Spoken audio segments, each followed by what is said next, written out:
Welcome to another exciting episode of our leadership podcast. Today, we have a true powerhouse in the entrepreneurial world, Kandy White, the COO of Athena. With over two decades of experience, Kandy has transformed the way businesses operate, empowering entrepreneurs to delegate effectively and unlock their full potential. From leading large-scale career development programs to revolutionizing strategic mentorship, she's a beacon of insight and inspiration. Join us as Kandy shares her captivating leadership journey, the challenges she's faced, and the valuable lessons she's learned along the way. Get ready to be inspired. Let's dive into Kandy's remarkable story. Welcome, Kandy. Thank you for having me, Peter. I'm really, really happy to be part of the Growth Leaders podcast today. And this is so exciting. You work with something which is so important, that is delegation. Yes, Could you just tell me a little bit about Athena and, what that is all about? Sure. Athena is a company that is really built around this pillar of delegation and the importance of delegation for leaders to create space in their day to be better at the leaders that they want to be, right? To grow their business, to really become a powerhouse of leadership, as you put it. I don't know if I deserve that title, but to really be a great leader, you have to learn how to delegate, and that's really what we specialize in at Athena. We provide delegation coaching, we provide resources to delegate to, and then we help navigate by coaching both sides of that relationship. So Athena provides some of the strongest executive partnership in the world. I would say that we're head and shoulders. There's above any competition. There's a lot of people who claim to be experts in delegation, but we really are. We sort of live and breathe it as part of our being every day in the workplace. And we don't think a leader can be successful without delegating. Are leaders in general good at delegation? They think they are. I would say that if you ask 100 leaders or 1,000 leaders, are you good at delegating? Probably most of them would say yes. Probably 90% would say yes. But in reality, most leaders are not great delegators. It's a skill that has to be honed and developed over time. I remember now, if I go back when I was managing director for another company, I was actually starting up. Then at that time, I actually had a full-time secretary. But then I also had the recorder, and then I just gave her the tape, and then she came in for the signature. That was the old time of doing it. Yes, and today that has been replaced with voice notes. But assistants today are so much more than that. They work with my CPA to handle my taxes. They plan trips and birthdays and anniversaries and things like that. They're way more today than what they were in the beginning. Do you consider yourself as a good delegator today? I think I am most of the time, but I still have to think about it. I've had 13 assistants in my lifetime, in my career lifetime.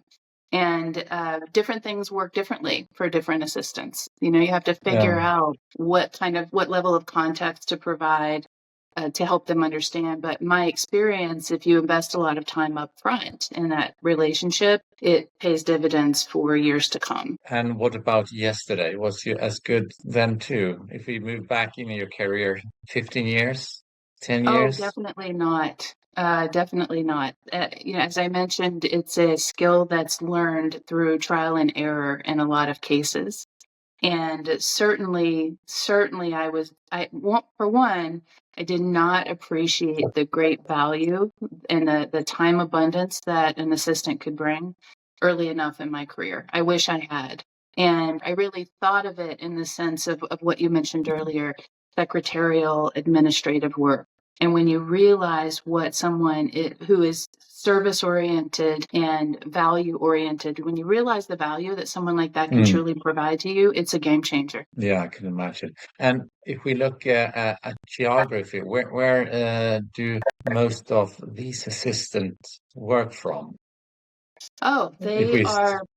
Yeah, we are a company that's also a mission-driven company. So we believe that great talent is found anywhere in the world. And today we specialize in recruiting in the Philippines, in Kenya, and we're just about to open a site in Guatemala and Colombia. We work with clients in 19 different countries today, but most of our clients are in the U.S. And our fundamental belief is that people should be able to have those opportunities, but stay at home with their family, embedded in their culture, embedded in the place where they grew up, if that's in fact what they want to do. And so we hire most of our assistants from Philippines today, but our goal is to be in 30 countries by 2030. Yeah, I saw, listen to you that you have been very successful there.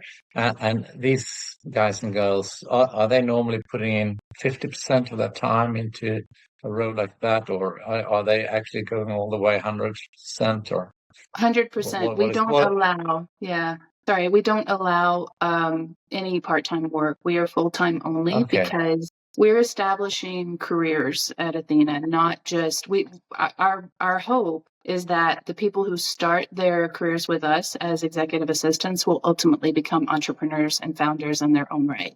We want them to learn and grow side by side with the leaders that are our clients. We want to make a commitment to them, and we want them to make that commitment to us. Yeah, thank you for sharing all that.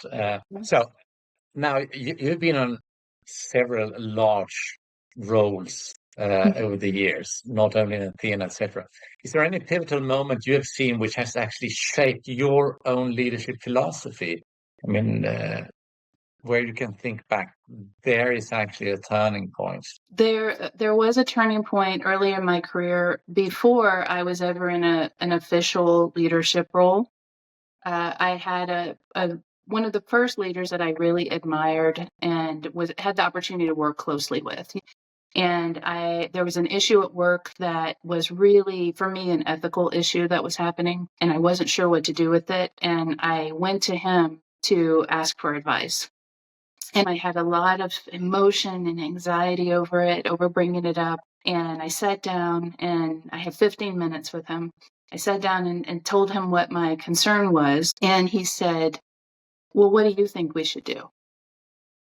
And it was a bit of a shock to me because I was only, 2 or 3 years into my career. I wasn't leading people. And it was the first time anyone asked me, what do you think we should do? And so I answered and said, well, what else do you think we should do? We could do other than that? What other ideas do you have about what we could do here? And I gave him a few different options, and he sort of course corrected and navigated and said, well, here's how I would think about this a little bit differently. And it was really a learning moment for me about creating options, about how hard a leader's role is, and about what it means to empower someone, teach someone to critical thinking in these really difficult moments. But the other thing he did was when the conversation was over and I was leaving, he said, he sort of made this offhand comment to me as he was like walking back behind his desk and I was leaving his office.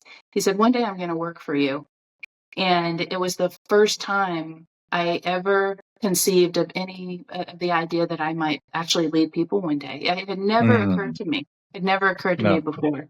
And it's a And what moment. you Yeah, sorry. Go Yeah, ahead. and what you're touch basing here really is that when someone actually put trust in you, even though you haven't been through that route before or that journey before, and we see that I see that many times when I listen into Mhm. great careers guests have done, and they say, well, one of the first ones, he or she put trust into me and let me think and move forward and trust yourself and yeah, it's I really think great to hear.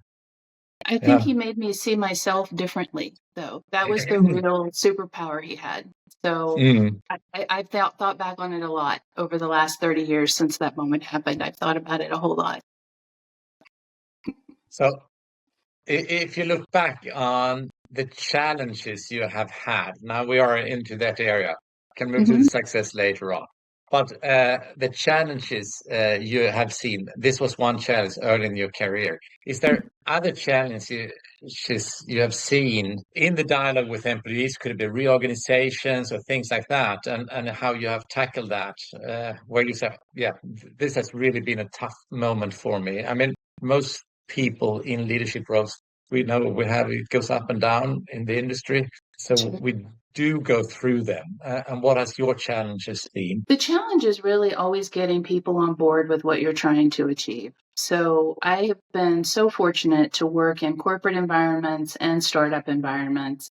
And I've also had the privilege to be able to be that leader at a time when a company is going through significant change or transformation or evolution, and you have 7,000 people in 38 different countries, and you need all of those people to get on board. And so you have to find a message, not only that will resonate from you to this audience, but then a message that your, for lack of a better way to say it, your middle management leaders, your frontline leaders can get on board with and support, because that is who will move the ship one direction or the other. And you have to bring everyone along with you. You have to have you have to be able to say things in a way that it will resonate and people will understand your intent and your goal at the same time.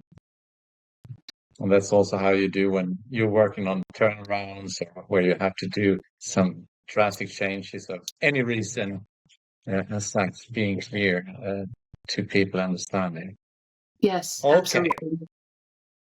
And how do you balance yourself when you get home, and how do you relax, or how do you inject more energy into your body? Well, so I have established over time, I will say this is something I was terrible at when, even I would say for the first 10 years of my career, I was really, really terrible about work-life balance and getting enough rest to make sure that I could show up at work at my best every day.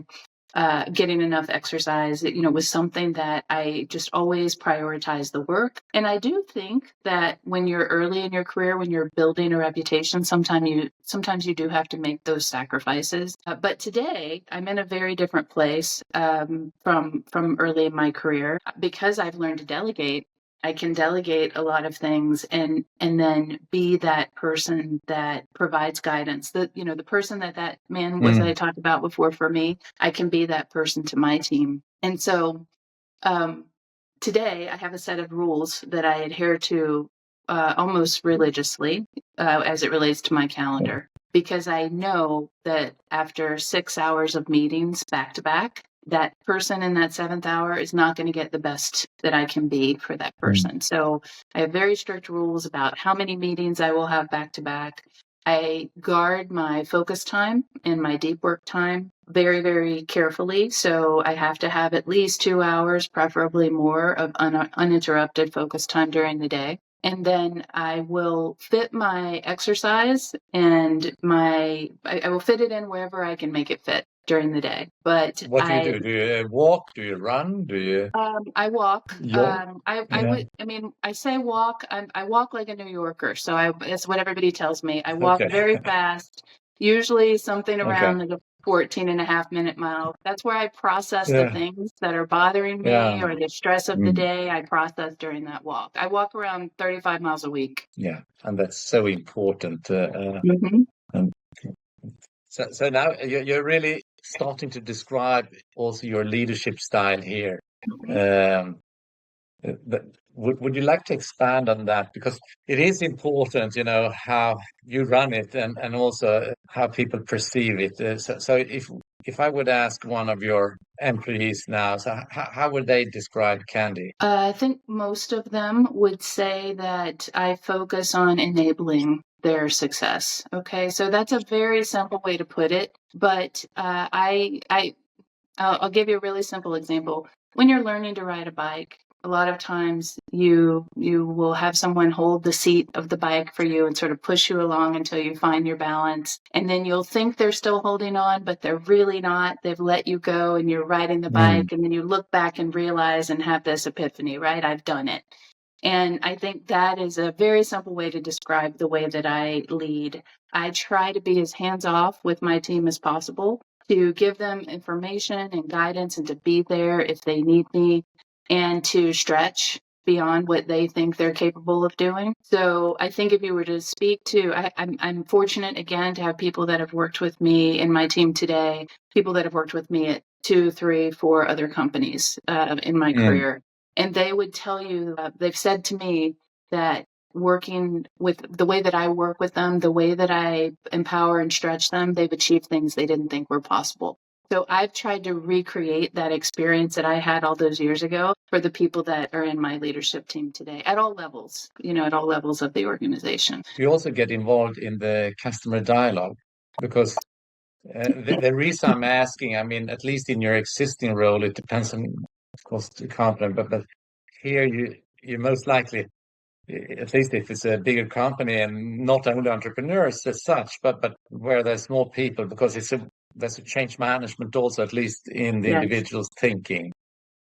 Is that do you get involved in that, or is that other guys, girls doing that in your team? No, I get involved in that, and I always try to record when I'm having a difficult conversation with a client, or when I'm trying to get the client to see a reality that they may not see, right? That they may not understand.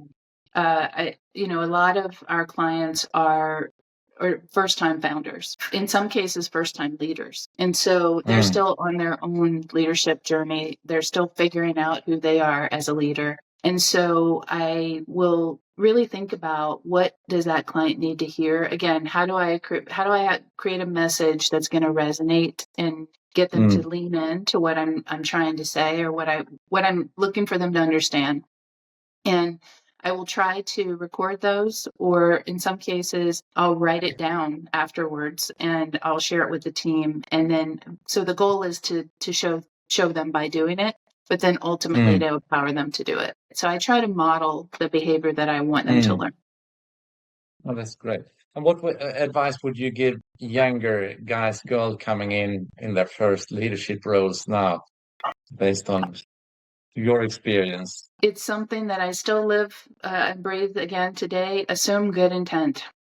I think this is the common mistake new leaders make, is they assume that someone's being spiteful or lazy or willful. They don't think about the things that are going on in that person's life. They don't think about that. You have to really remember who you were when you were young, when you were that first-time leader, and put yourself in those shoes again and think about what you would want or what you didn't get from the leaders that you worked with at that time. So that's what I try to do. And I would say assume good intent until you know better, until you have a reason to assume otherwise. Assume good intent. Exactly. Yeah. And that's also having the trust in people until there's another trust reason till you to have do a it. reason not to. Absolutely. Absolutely. I'm going to try a new thing here. I'm going to say a word related to leadership, and you share your first thought that comes into your mind. All right. Accountability. Accountability. Balance it with empathy. And my next word was empathy. I would say it's a little bit of a trick there, right? But empathy and with accountability. So you have to balance both. You can't lean too hard into support for someone who's not performing. You have to do what you can to support them and bring them along. But it's such a critical balance: accountability and empathy on both sides of that. Growth, continuous growth. Never stop learning. Never stop developing. There's as a leader, you never get to end of job. failure.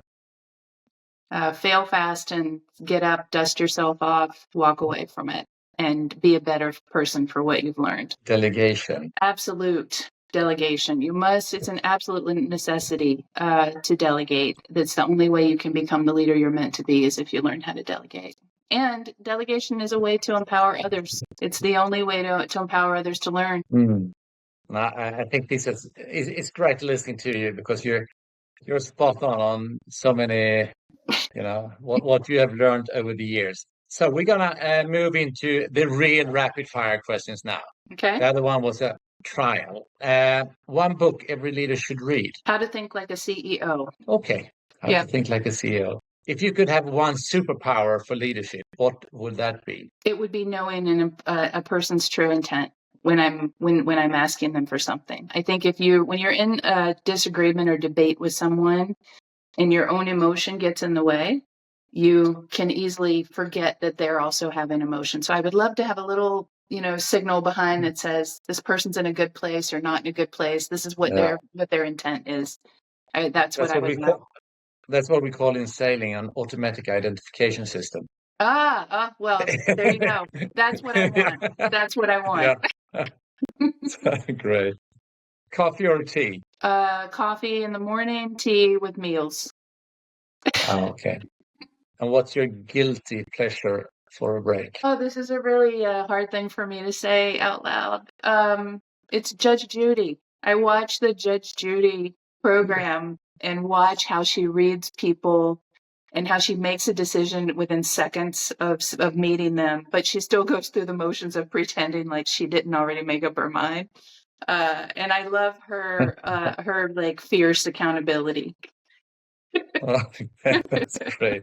Your go-to productivity tip. It's got to be delegation. Delegate, Yeah. delegate, and settle. Know that it will be imperfect. Do you have any surprising hobbies outside work? I don't know that I have surprising hobbies. I love to cook. I stay very busy outside. Is there any fun fact or fact about yourself that few other people know Mhm. about you? But one of the things I don't talk about too often, but I will sometimes use with learning, is that when I was in school, I worked my way through school whenever I was growing up. I had to pay for tuition, books, and all those things myself. And so in order to go to school during the day, I worked at night.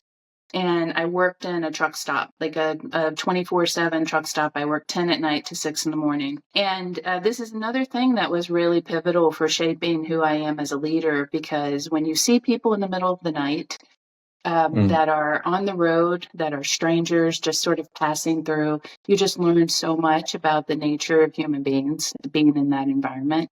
And I learned so much about empathy and what people need to hear and how to address different people. So I would say working in that truck stop, people don't realize that there's a subculture there that you learn so much from when you're in the middle of it. Lovely talking to you.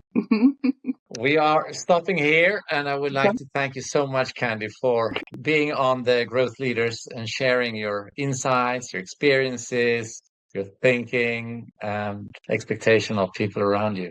Thank you It so really much. was a pleasure, Peter. Thank you so much for having me. Thank you.